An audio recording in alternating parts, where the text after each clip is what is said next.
एक ना एक दिन तो मिलेगा।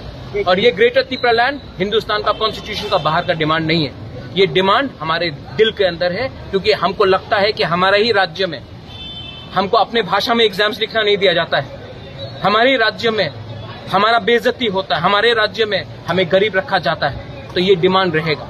और जो जनजाति मोर्चा का लीडर है उनको बोलिए कि हम ये जो फाइट डिमांड, ये जो हमारा डिमांड है वो सिर्फ एक पार्टी का डिमांड नहीं है, पूरा कम्युनिटी का डिमांड है। महाराज एक र्यूमर है हाँ। कि नौथा बीजेपी के साथ जाने वाले हैं, ऐसा कुछ है? अगर र्यूमर है तो र्यूमर को सच बनाओ, हमारा डिमांड को पूरा करो, हम जाएंगे। अगर नहीं करोगे तो हम देखेंगे। कुछ लीडर बीजेपी में ज्वाइन किया। अरे जाने दो ना, पैसे के लिए किया। मैंने कल बात किया, जो गए थे मैंने कल बात किया, बोला बुबागरा मैं आपको बहुत प्यार करता हूँ लेकिन मेरा मजबूरी है।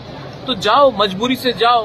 कल जब आपका बेटा नौकरी करेगा और गाली खाएगा और थप्पड़ खाएगा, तब वही लीडर इलेक्शन का पहले वापस आएगा और बोलेगा बुबागरा गलती हो गया। जिनको टिकट नहीं मिला वो गए, जिनको पैसा चाहिए वो जा रहे। जाने दो, कोई फर्क नहीं पड़ता।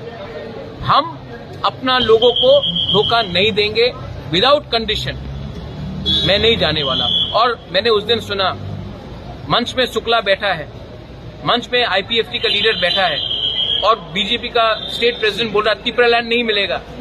हमको तो शर्म लगता है। यही बात एनसी देबबर्मा के सामने किसी का हिम्मत नहीं होता बोलने का, मेवाड़ के सामने किसी का हिम्मत नहीं होता।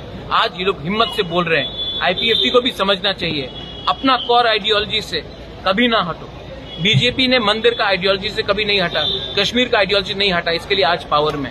जिस दिन आप अपना कोर आइडियोलॉजी से हट जाओगे उस दिन आपका काउंटडाउन खत्म होने के लिए शुरू हो जाएगा। हम भाई